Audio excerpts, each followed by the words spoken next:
আসসালামু আলাইকুম ওয়ারাহমাতুল্লাহি ওয়াবারাকাতুহ।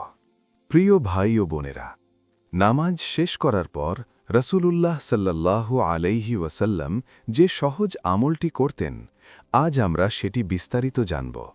এটি খুবই সহজ, অল্প সময় লাগে, কিন্তু ফজিলত অপরিসীম। তসবিহটি কিভাবে পড়বেন? নামাজের সালাম ফিরানোর পর বলবেন সুবহানাল্লাহ ৩৩ বার, আলহামদুলিল্লাহ ৩৩ বার, আল্লাহু আকবার ৩৪ বার। হাদিস ও ফজিলত। রাসূলুল্লাহ সাল্লাল্লাহু আলাইহি ওয়াসাল্লাম বলেছেন, যে ব্যক্তি প্রত্যেক ফরজ নামাজের পর এই তসবিহ পড়বে, তার গুনাহসমূহ ক্ষমা করে দেওয়া হবে, যদিও তার সমুদ্রের ফেনার সমান হয়। সহিহ মুসলিম। শেষের বিশেষ দোয়া। এই ৩টি তসবিহ পড়ার পর আরও একটি দোয়া পড়া খুবই উত্তম। এটি পড়লে তসবিহটি ১০০ পূর্ণ হয় এবং ফজিলত আরও বৃদ্ধি পায়। দোয়াটি হল, লা ইলাহা ইল্লাল্লাহু ওয়াহদাহু লা শারীকা লাহু, লাহুল মুলকু ওয়া লাহুল হামদু ওয়া হুয়া আলা কুল্লি শাইইন কাদির।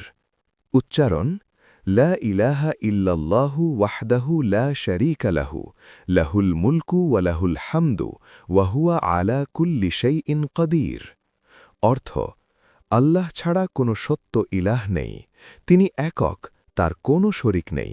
রাজত্ব তাঁরই, প্রশংসা তাঁরই, এবং তিনি সব কিছুর উপর ক্ষমতাবান। এই দোয়াটি একবার পড়লে তসবিহের মর্যাদা আরও বেড়ে যায় এবং গুনাহ মাফের সুযোগ আরও বৃদ্ধি পায়। প্রত্যেক ফরজ নামাজের পর এই পুরো তসবিহটি পড়ার অভ্যাস করুন। শুরুতে আমল দিয়ে গুনুন বা তসবিহ ব্যবহার করুন। ধীরে ধীরে অভ্যাস হয়ে গেলে খুব সহজ লাগবে। পরিবারের সবাইকে এই আমল শেখান। প্রিয় ভাই ও বোনেরা, এই ছোট্ট আমলটি নিয়মিত করলে দৈনন্দিন অনেক গুনাহ মাফ হয় এবং নেকি জমা হয়। ভিডিওটি উপকারী মনে হলে লাইক করুন, শেয়ার করুন এবং চ্যানেল সাবস্ক্রাইব করে রাখুন। আল্লাহ আমাদের সবাইকে এই সুন্নাহ আমল নিয়মিত করার তৌফিক দান করুন। আমিন। ওয়া আখিরু দাওয়ানা আনিল হামদুলিল্লাহি রব্বিল আলামিন। আসসালামু আলাইকুম ওয়া রাহমাতুল্লাহি ওয়া বারাকাতুহু।